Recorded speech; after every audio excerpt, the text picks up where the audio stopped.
आज के वीडियो में हम साइंस बॉटनी विषय के अंतर्गत महत्वपूर्ण क्वेश्चन आंसर जो कि सामान्य ज्ञान जीके की दृष्टि से महत्वपूर्ण है उसके बारे में जानेंगे। जनरल नॉलेज सामान्य ज्ञान जीके की दृष्टि से जो विद्यालयीन विद्यार्थी हैं, स्कूली विद्यार्थी हैं, उनके लिए और प्रतियोगी परीक्षार्थियों के लिए भी जो महत्वपूर्ण बॉटनी के वनस्पति विज्ञान के प्रश्न हैं उनके बारे में हम आज के वीडियो में जानेंगे। तो चलिए शुरू करते हैं आज का वीडियो। शुरू से आखिरी तक आप इस वीडियो को ध्यान से देखते रहिए ताकि जितने भी इम्पोर्टेंट प्रश्न हैं आप उसे जान सके, उसके उत्तर जान सके। तो इम्पोर्टेंट क्वेश्चन आंसर में शुरू करते हैं। पहला जो है, वनस्पति विज्ञान बॉटनी के जनक कौन है? यह किसे कहा जाता है? तो वनस्पति विज्ञान बॉटनी के जनक थियोफ्रेस्टस को कहा जाता है। अगला प्रश्न है, वनस्पति विज्ञान बॉटनी का वर्गीकरण किसने किया? तो वनस्पति विज्ञान बॉटनी का वर्गीकरण एकलर ने वनस्पति विज्ञान का वर्गीकरण किया। अगला प्रश्न है, वनस्पति जगत का सबसे बड़ा समूह कौन सा है? तो वनस्पति जगत का सबसे बड़ा समूह होता है वह है थैलोफाइटा।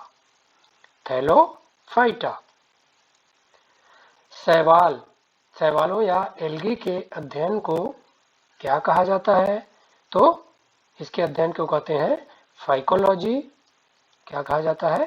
फाइकोलॉजी। कवक फंजाई के अध्ययन को क्या कहा जाता है? तो इसके अध्ययन को कहते हैं माइकोलॉजी।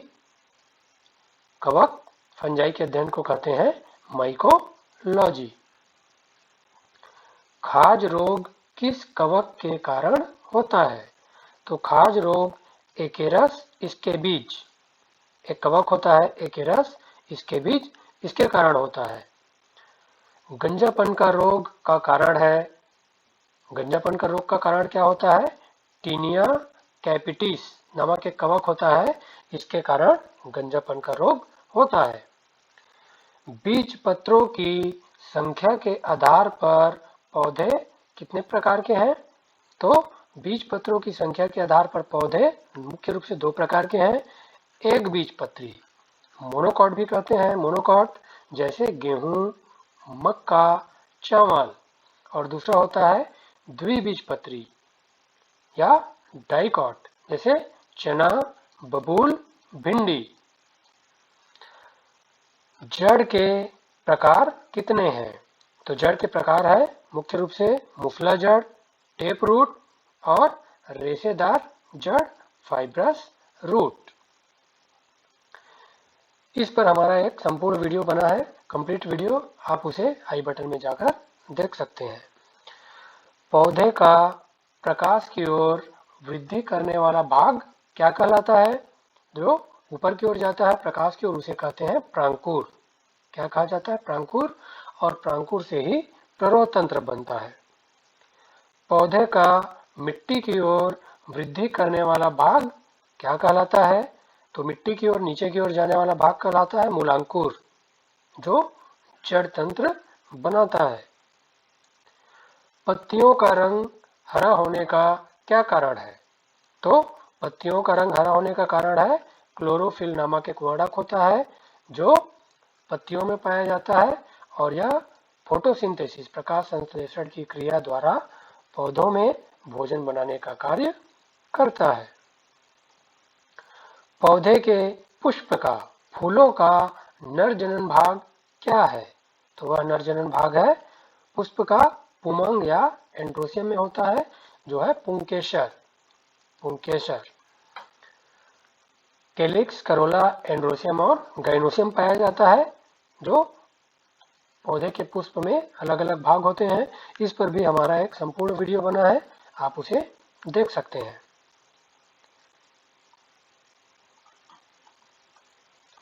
पौधे के पुष्प का मादा जनन भाग क्या है? तो पौधे के पुष्प का मादा जनन भाग होता है जायांग या गाइनोसियम स्त्रीकेसर। बिना निषेचन या फर्टिलाइजेशन के फलों का बनना क्या कहलाता है? हम सभी जानते हैं कि फर्टिलाइजेशन जरूरी होता है, तो अगर बिना फर्टिलाइजेशन के अगर कोई फल बनता है तो वह क्या कहलाता है? अनिषेक फलन या पार्थिनोकार्पी। पार्थिनोकार्पी या अनिषेक फलन कहा जाता है। फल का निर्माण कहाँ होता है? तो फल का निर्माण अंडाशय में। कहाँ होता है? अंडाशय में, ओवरी में होता है। कुछ फलों के निर्माण में बाह्य दल, दलपुंज, कैलिक्स और करोला भी भाग लेते हैं, जैसे सेव, कटहल। इन फलों के निर्माण में क्या होता है? बाह्य दल और दलपुंज भी भाग लेते हैं। तो ऐसे फलों को क्या कहा जाता है? ऐसे फलों को कहा जाता है असत्य फल या फॉल्स फ्रूट। अक्सर पूछा जाता है विभिन्न परीक्षाओं में। पौधे के विभिन्न भागों का निर्माण कौन से ऊतक के द्वारा होता है? तो विभाज्योतकी ऊतक या मेरिस्टेमेटिक ऊतक के द्वारा पौधे के विभिन्न भागों का निर्माण होता है। जड़ और जड़ के द्वारा खनिज लवण का संवहन किसके द्वारा होता है? जड़ द्वारा जो अवशोषित किया जाता है खनिज लवण, पोषक तत्व, उनका संवहन किसके द्वारा होता है? वह होता है जाइलम, जाइलम के द्वारा। पत्तियों द्वारा बनाए गए भोजन को पौधे के सभी भागों में पहुंचाने का कार्य कौन करता है? हम जान रहे हैं सभी कि पत्तियां भोजन बनाने का कार्य करता है, तो उसको पहुंचाने का कार्य करता है फ्लोएम। प्रकाश संश्लेषण के लिए आवश्यक है, तो प्रकाश संश्लेषण फोटोसिंथेसिस के लिए आवश्यक क्या क्या होता है? कार्बन डाइऑक्साइड, CO2, पानी, H2O, क्लोरोफिल और सूर्य का प्रकाश, सनलाइट।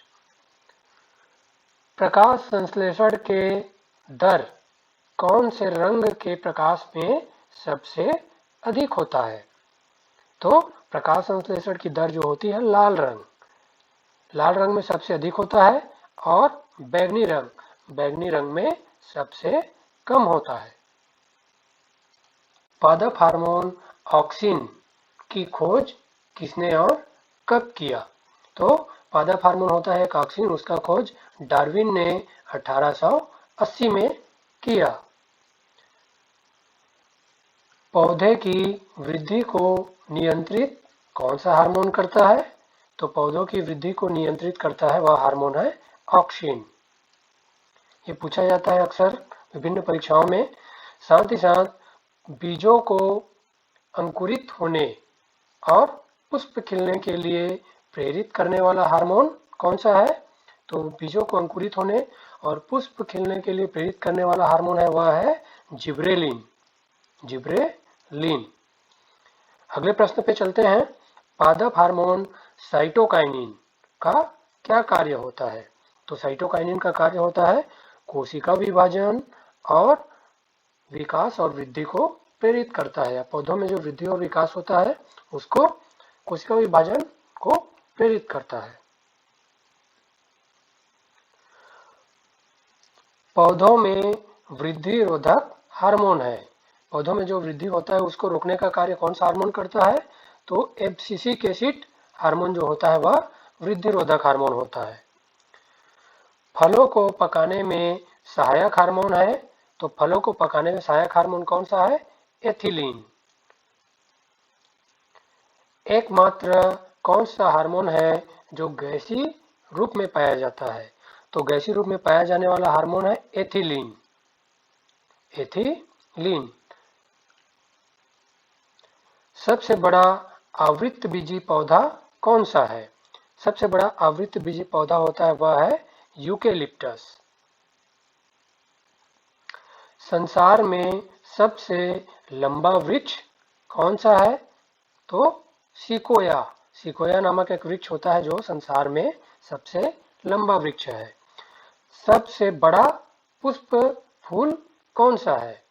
तो सबसे बड़ा पुष्प है वह है रेफ्लेसिया। इसका व्यास 1 मीटर तथा भार जो है, वजन जो है लगभग 8 किलोग्राम होता है, काफी बड़ा होता है यह। सबसे बड़ा बीजांड है, तो सबसे बड़ा बीजांड होता है साइकस का। सबसे छोटा बीज सबसे छोटा बीज होता है आर्किड। सबसे छोटी कोशिका है माइकोप्लाज्मा। माइकोप्लाज्मा सबसे छोटी कोशिका।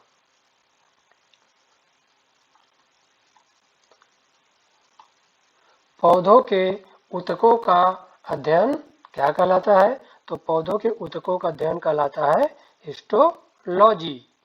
हिस्टोलॉजी। किस शैवाल से आयोडीन प्राप्त होता है? तो वह शैवाल है लेमिनेरिया।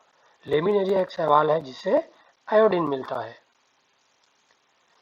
फलों के संवर्धन का अध्ययन क्या कहलाता है? तो फलों के संवर्धन के अध्ययन को कहते हैं पोमोलॉजी।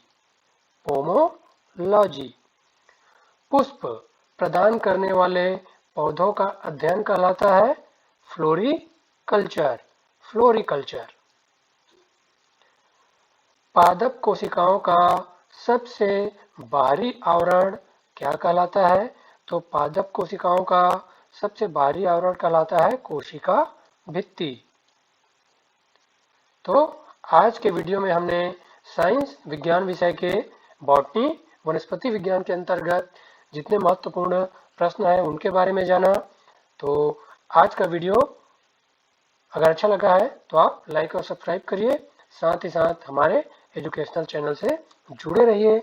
आप सभी का बहुत बहुत धन्यवाद।